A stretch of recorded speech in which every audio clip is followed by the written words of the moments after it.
day the internet stopped at exactly 8 a.m. on a quiet Monday morning, something strange happened. Around the world, millions of people were doing the same thing they did every day: checking messages, scrolling through social media, watching videos, and reading news online. But within seconds, screen began to freeze. Messages stopped sending. Videos stopped playing. Websites refused to load.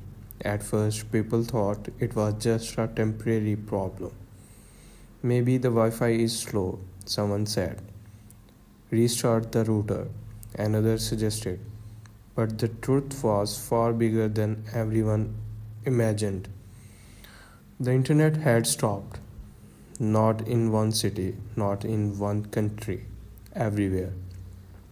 Across the globe, phones displayed the same message: no internet connection. The first all, confusion. In homes, offices, and schools, people stared at their screens in disbelief. Ali, a 16-year-old student, sat at the breakfast table trying to watch a video before school. The video kept buffering. "What's wrong with this internet?" he muttered. He refreshed the page. Nothing. He tried another website. Nothing. Then he checked his messaging app. No new messages. He tried sending one to his friend. Message failed. "Mom," Ali shouted, "the internet isn't working." His mother checked her phone. She tried opening a new app. "It's not working here either," she said. Across the street, the same thing was happening in hundreds of homes. Across the city, across the country, across the world. 2 hours later, panic begins. Offices were the first places to feel the real impact.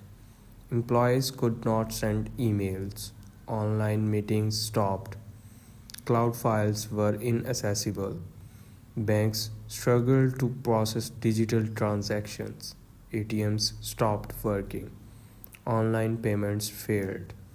Airlines faced problems too. Many systems depended on internet connections for booking, tracking flights, and communication. Airports became chaotic. Passengers waited in long lines as staff tried to manage flights using manual methods that had not been used in years. In hospitals, doctors and nurses switched to paper records because digital systems were unavailable. For the first time in decades, the modern world suddenly felt unprepared. Social media silence. Normally, when something unusual happened, the internet exploded with posts, hashtags, and videos. But now there was silence. No tweets, no posts, no trending topics. People could not even complain about the internet being down because the internet itself was gone. Television and radio became the main source of information again. News reporters tried to explain the situation. Experts are currently investigating a global internet outage affecting every country. One anchor announced. No one knows exactly what caused it. Rumors started spreading offline. Some said it was a massive cyber attack. Others believed a solar storm had damaged satellites. A few even worshipped about hackers shutting down the world. Students without screens. Schools were also affected. In Ali's classroom, students were restless. Normally, they used online tools for research, assignments, and communication with teachers. But now their tablets and laptops were useless. Their teacher, Mr. Hassan, walked into the classroom carrying a stack of books. "Today," he said with a smile. We are doing things the old fashioned way. The students looked surprised. Books, printed worksheets, writing by hand. It felt strange but also oddly interesting. Ali noticed something unusual. The classroom was quieter. No one was secretly scrolling through their phones. No notifications were interrupting the lesson. Everyone was actually paying attention. Businesses struggle. Around the world, companies faced serious challenges. Online stores could not process orders. Delivery systems failed. Streaming platforms stopped working. Even large technology companies struggled because many of their internet systems depend on internet connections. Stock markets paused trading because digital systems could not operate normally. For a few hours, the global economy slowed down dramatically. It was a reminder of how much modern life depends on a network of invisible connections. Life outside the screen. By the afternoon, people slowly started adapting. Without social media, online games, or streaming services, many people did not know what to do at first. Some felt bored, some felt anxious, but others began doing something they had not done in a long time. They looked around. In neighbors, children came outside to play football, ride bicycles, and talk with friends face to face. Parents sat together in parks and actually had conversations. Families ate dinner without anyone checking their phone every few minutes. Ali noticed his younger sister drawing pictures instead of watching videos. This is fun, she said. Ali realized something surprised. The world felt calmer. Scientists search for answers. Meanwhile, scientists and engineers across the world work desperately to find the cause.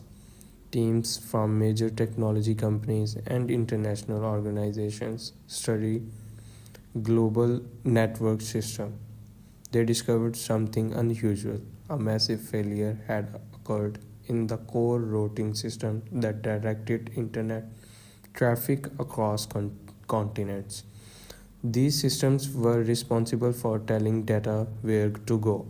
Without them, information had no path. It was like a giant highway system suddenly losing all its signs and directions. Cars could still move, but no one knew where to go. Engineers tried to restart and rebuild the system piece by piece, but fixing something that connected billions of devices across the planet was not easy. Evening reflections. As evening arrived, cities looked different. People walked more. Restaurants were full because people had nothing else to do. Friends met in person instead of chatting online. Some teenagers even discovered board games and card games hidden in cupboards. Ali and his father sat on the balcony watching the sunset. Usually, Ali would be busy on his phone, but today was different. Dad, he said, how did people live before the internet? His father laughed. We talked more, he said. We visited friends instead of messaging them, and we used maps instead of GPS. Wasn't it difficult? Sometimes, his father admits. But life was also simpler. Ali thought about that. Maybe technology had made life easier, but it had also made people dependent.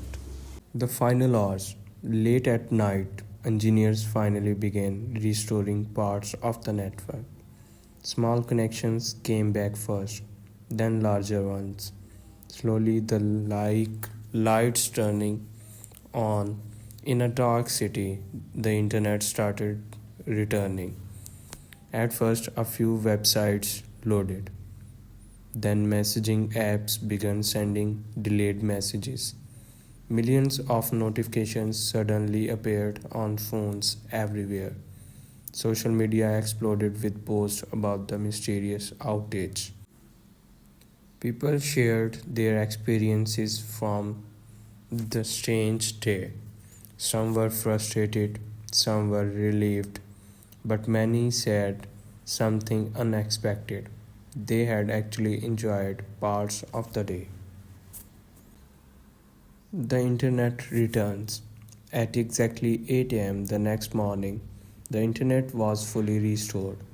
24 hours after it had stopped, the world returned to normal.